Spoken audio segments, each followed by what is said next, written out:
થી શરૂ કરીને કર્મકાંડના તમામ કર્મ આવી જાય એ બધા જ સર્વ પ્રકારની ઉપાસના, સર્વ પ્રકારની ક્રિયા, સર્વ કર્મ, સર્વ યોગ, આ જે કંઈ પણ છે એ બધું જ વાસુદેવ શ્રી કૃષ્ણ પરમાત્મામય, શ્રી નારાયણમય છે. અંતે તો તેમને જ પહોંચે છે.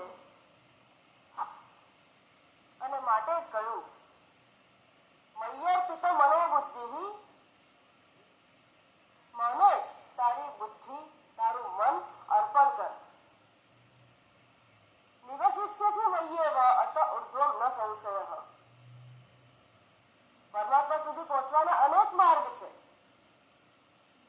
જો અહંકારને ન ઝુકાવી શકાય અને બુદ્ધિથી જ જો એ પરમાત્માને જાણવો હોય, યોગથી જ જાણવો હોય, ક્રિયાથી જ જાણવો હોય, ઉપાસના યાગ યજ્ઞ કરીને જ એ પરમાત્માને જો જાણવો હોય તો રસ્તા છે, પણ એ ઘણા લાંબા રસ્તા છે.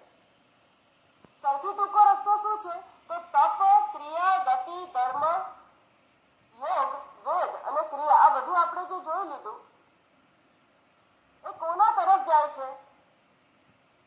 ક્રિયા કોઈ એક પરમાત્મા તરફ, યોગ કોઈ બીજા પરમાત્મા તરફ, ગતિ કોઈ ત્રીજે જ થાય છે અને તપ કોઈ ચોથા પરમાત્મા માટે કરવાનું છે. તો કે ના, જેને માટે આ બધું કરવાનું છે એ તો એક જ વિશેષ વ્યક્તિ છે. તો એકને જ જાણી લઈએ, તો એકને જ પકડી લઈએ તો ગણો પાર થઈ જાય. આટલું જ સમજવા માટે ભાગવત ધર્મ પ્રવૃત્ત થયો છે. આ પ્રમાણે ગઈકાલની આપણી જે વાત હતી, શ્રી સુખદેવજી મહારાજ પરીક્ષિતને જે અનશન લઈને બેઠા છે ગંગા તટ ઉપર, મૃત્યુ નજીક છે, 7 જ દિવસ, અને તેઓ પરમાત્માનું જે આ મહાન જ્ઞાન છે શ્રી ભાગવત, એનું પારાયણ, એનું શ્રવણ કરાવતા બેઠા છે. અને હવે પરીક્ષિત પાસે તો વધારે સમય નથી. અંતે સુખદેવજી રાજા પરીક્ષિતને કહે છે કે તમે રાજા પરીક્ષિતજી અને શૌનકજી એ બધા પ્રશ્ન કરતા છે, એ બધા શ્રોતા છે. હવે શ્રોતા તરીકે તેઓ હંમેશા જે પણ તેમના ગુરુ વક્તા હોય એને હંમેશા એક પ્રાર્થના કરે છે. નારદજી આ પ્રાર્થના બ્રહ્માજીને કરે છે, પરીક્ષિતજી સુખદેવજીને કરે છે, શૌનકજી સૂત પૌરાણિકને કરે છે કે પછી અમુક રાજાઓએ શું કર્યું, અમુક વ્યક્તિએ શું કર્યું, અમુક મહાત્માનું કેવું આચરણ હતું. પછી કહે છે કે આ બધી વાત તો અમે તમને પૂછીએ છીએ હે ગુરુ, પણ જો આ વાત, આ કથાનક, આ વાર્તા અમને કૃષ્ણ પરમાત્માના વિચાર સુધી લઈ જતી હોય તો જ આપ એને કરજો, નહીં તો ટાળી દેજો, જવા દેજો, અમને પ્રશ્ન કરતા આવડતો નથી. અને જ્યારે શૌનકજી આવો પ્રશ્ન કરે છે ત્યારે સુતજી કહે છે કે તમે જે પ્રશ્ન કર્યા એ જાય છે ક્યાં, કોના તરફ જાય છે? તો કે એમની દિશા તો શ્રી કૃષ્ણ પરમાત્મા તરફ જ છે.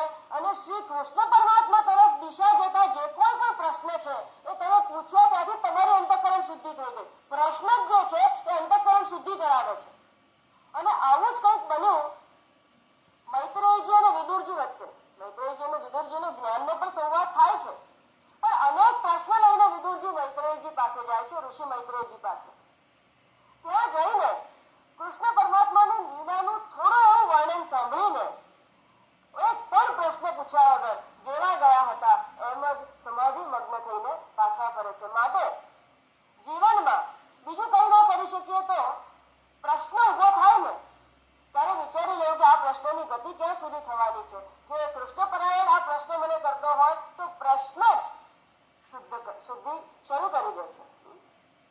અને આ જ વાત ઉપનિષદમાં કહી છે, પણ ઉપનિષદમાં સીધે સીધી કહી દીધી છે. ઉપનિષદ પણ આ જ વાત કરે છે કે જાય છે, ગતિ ક્યાં થાય છે? શ્રી કૃષ્ણ પરમાત્મા તરફ જ ગતિ થાય છે.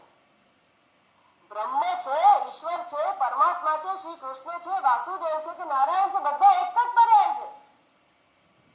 પણ નિર્ગુણ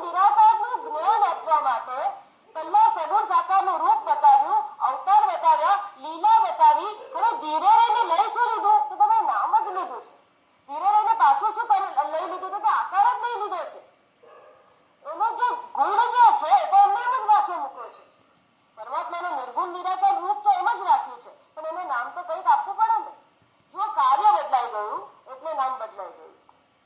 એક જ બેન ભાઈના ઘરે જાય તો એક બેન, એક સ્ત્રી ભાઈના ઘરે જતા બહેન બની જાય. એના પુત્ર માં કહેવાય છે, એના પતિ પાસે પત્ની કહેવાય છે. શિક્ષક હોય શાળામાં જાય એના વિદ્યાર્થીઓ પાસે શિક્ષિકા કહેવાય છે. બહેન કાર્ય જુદું થતા એની ઉપાધિ બદલાતા એનું નામ બદલાય છે. એનો નાનો છોકરો હોય અને એ ઘરમાં આવે, માતારે કે આવો બેન કેમ છો, આવો કાકી કેમ છો, તો કેવું લાગશે? વિચિત્ર લાગે. એની જે ઉપાધિ છે, જે સંબંધ એના પુત્ર સાથે છે એ રીતે જ પેલી બેન કે તો પેલી જુએ પણ નહીં, કારણ કે એનો પુત્ર એને બેન તરીકે બોલાવવાનો જ નથી. માં સંભાળવાની જ ટેવાયેલી છે. એવી જ રીતે જગત કારણમ બ્રહ્મ ઇતિ ઈશ્વરઃ. સમજો, જગત આ ઈશ્વર જે છે, આ પરબ્રહ્મ જે છે, નારાયણ પરબ્રહ્મ. કયા નારાયણ પરબ્રહ્મ? સૃષ્ટિ રચના પૂર્વે જે હતા, જેનું ઉપનિષદ ગાન કરે છે સદૈવ સૌમ્ય ઇદમ અગ્ર આસીત એકમ એવમ અદ્વિતીયમ બ્રહ્મ. આ સત એવ સૌમ્ય એટલે શું?